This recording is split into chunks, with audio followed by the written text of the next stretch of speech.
Cordial saludo, me llamo Jorge Eduardo Ruiz Sánchez, soy estudiante del programa Ingeniería de Sistemas de la UNAD para el curso Fundamentos y Modelos de Seguridad Informática. Vamos a abarcar el reconocimiento de algunos conceptos.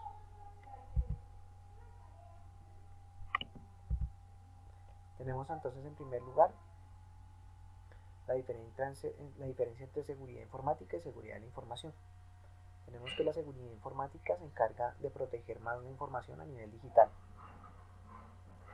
y a través de la seguridad de los equipos de redes y de los sistemas informáticos, mientras que la seguridad de la información protege la información a un nivel global, teniendo en cuenta la tecnología, los procesos y las personas que intervienen con esta. Tenemos que COVID, ITIL e ISO 27000 como 27001 hacen parte de unos estándares que se utilizan para ayudar a las empresas a mejorar toda esta organización, tanto a nivel de gobierno corporativo como de gobernanza IT. Entonces tenemos básicamente que COVID es recomendable más para temas de auditorías de los sistemas de información de las empresas, y TIL ayuda a las empresas a tomar decisiones para mejorar y gestionar los servicios de IT.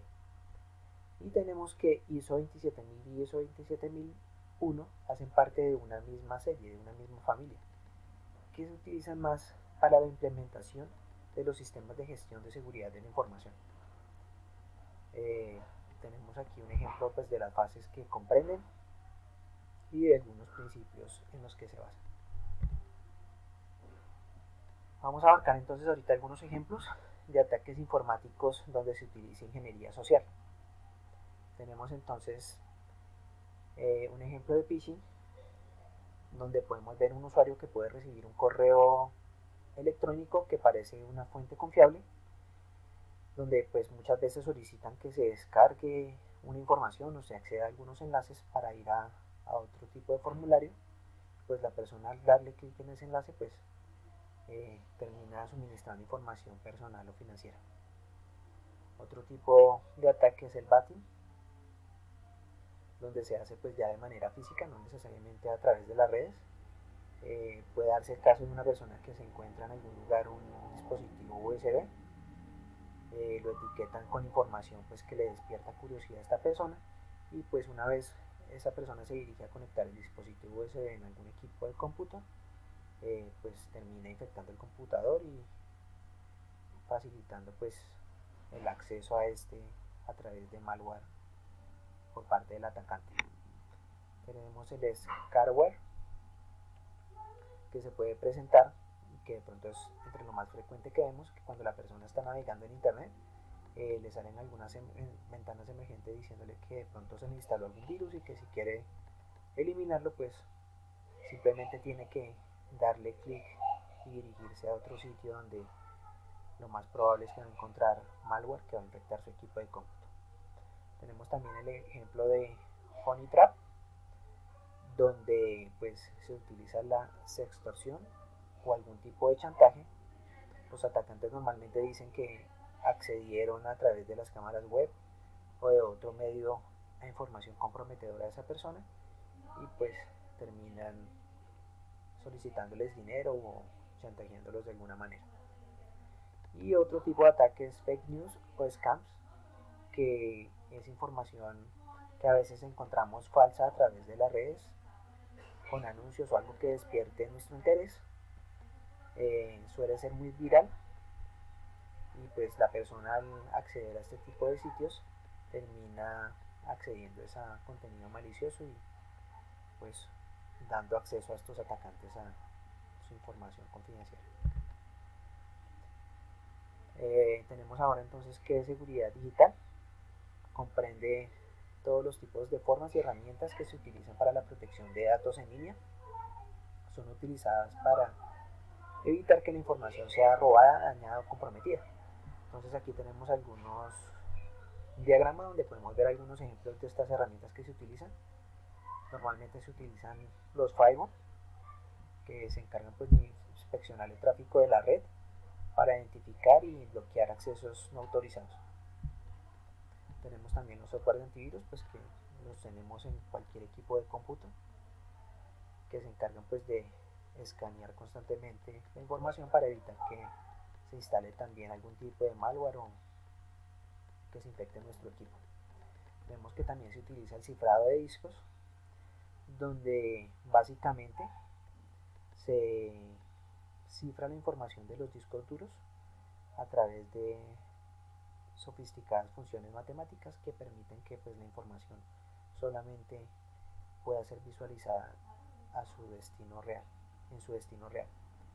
Tenemos que también se utiliza las contraseñas seguras, pues que normalmente se combinan con letras, números y de pronto algún carácter, lo que las hace más complejas y pues difícil de descifrar para los atacantes.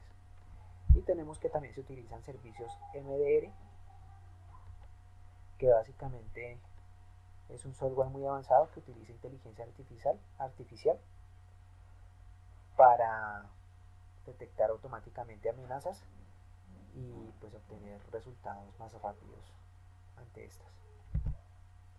Tenemos también que la identidad 2.0 es como una huella que nosotros dejamos a través de la navegación que hacemos constantemente en la red. Entonces pues cuando nosotros de pronto creamos algún perfil en alguna página de compras o de pronto un perfil en alguna red social, pues básicamente allí nos piden información personal que muchas veces pues nosotros no bloqueamos del todo y pues ahí ya puede acceder cualquier tipo de persona. Entonces pues lo más recomendable es tener cuidado con esto. Más allá de que se utilice un software específico para proteger la identidad 2.0, se recomiendan entre muchas cosas mantener actualizadas nuestras computadoras, no utilizar redes Wi-Fi públicas, generar contraseñas seguras y cambiarlas periódicamente, ingresar a páginas web confiables y tener en cuenta pues las políticas de seguridad que se utilizan en estas y de datos, monitorear de vez en cuando nuestro nombre en los buscadores para ver qué información de pronto estamos compartiendo de manera pública. Tenemos que los sistemas de control de acceso son mecanismos y tecnologías que se utilizan para permitir accesos a datos o recursos con información que previamente se autenticó. Entonces, básicamente son herramientas que se utilizan para restringir los accesos no permitidos. Tenemos que los hay de dos tipos: los de acceso autónomo, que permiten controlar una o más puertas sin estar necesariamente conectados a un computador o a un sistema central. Y pues digamos que una desventaja es que a veces no guardan registros de eventos. Tenemos también los controles de acceso en red, que se integran a través de un PC local o conectado a una red.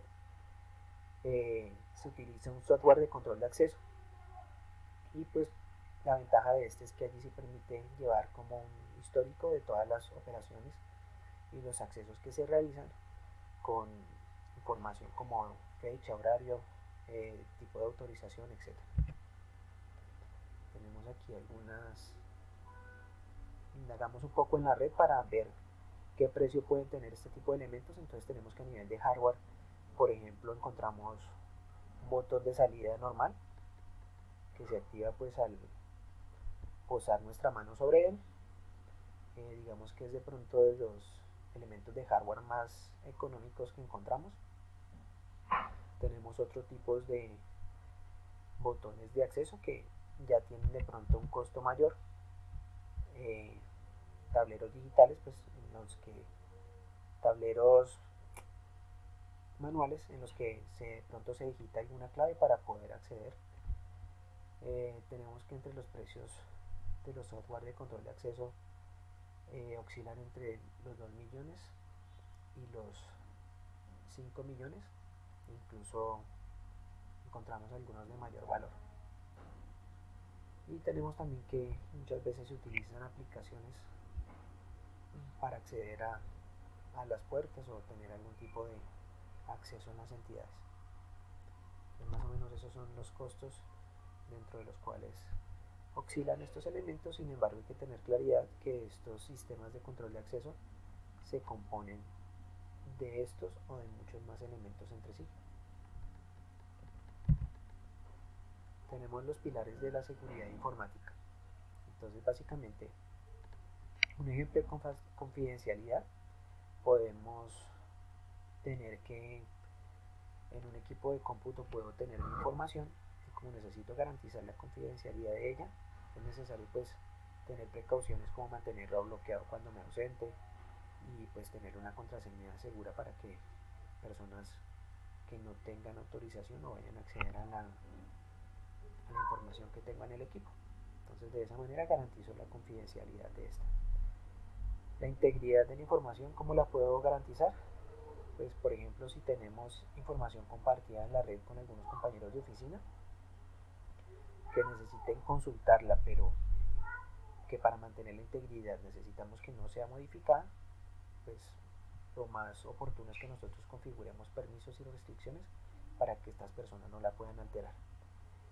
Y en cuanto al tercer pilar, que es la disponibilidad, pues tenemos que, si digamos en una empresa tienen algunas bases de datos en un servidor, lo más indispensable es que el equipo técnico de la empresa garantice que esa información esté siempre disponible. Entonces pues debe procurar que el servidor se mantenga siempre en línea para que la información pueda ser accedida y esté disponible en todo momento. Por último tenemos entonces algunos tipos de atacantes informáticos. Tenemos los black hackers, que suelen ser expertos informáticos que no tienen intenciones buenas. Entonces son ese tipo de personas que a veces escuchamos, digamos, en las noticias que intentaron ingresar al Pentágono o a entidades gubernamentales con el fin de robar información. Por otro lado tenemos los white hackers, que son hackers, digamos, entre comillas buenos. Son personas que normalmente contratan algunas entidades que tienen, digamos, las mismas habilidades de los hackers, pero entonces los contratan estas entidades para que hagan pruebas sobre los sistemas de información que tienen y sobre todo los controles que manejan para ver si existe alguna vulnerabilidad que ellos puedan corregir. Tenemos el caso de los crackers, que ellos se encargan de a veces alterar software, las licencias de los programas informáticos y pues para hacerlos pasar como software legal. También son personas que tienen muchos conocimientos en sistemas, pero que casi siempre buscan lucrarse económicamente, o también muchas veces hacen los ataques como desafío o en señal de protesta contra el gobierno o alguna entidad en específico. Tenemos los pre-hackers, que son personas que se basan en hacer ataques a nivel de telecomunicaciones. Normalmente lo hacen sobre la telefonía celular y pues lo que hacen es básicamente interceptar y ejecutar llamadas sin que el titular de la línea se percate de ello. Tenemos el caso de los lammers, que son personas que aparentan tener conocimientos de sistemas, pero que en realidad no tienen dicho conocimiento avanzado. Y entonces lo que hacen es que continuamente están investigando la red y descargando software que aparentemente sirve para hackear. Y pues digamos que hacen algunos ataques que más que efectivos suelen ser muy molestos para las personas. Entonces pues son peligrosos porque constantemente están ensayando nuevas técnicas para hackear los sistemas. Y tenemos por último el concepto más escuchado, que es el de hacker, que pues básicamente es una persona que puede hacer algo negativo o algo positivo. En el sentido negativo, pues normalmente buscan obtener accesos no autorizados a sitios para aprovechar las vulnerabilidades y hacer sus ataques. Y por otro lado, si es un hacker con un sentido positivo, pues normalmente son expertos informáticos que descubren puntos débiles en los sistemas y antes ayudan a aplicar soluciones para resolverlos. Muchas gracias por la atención.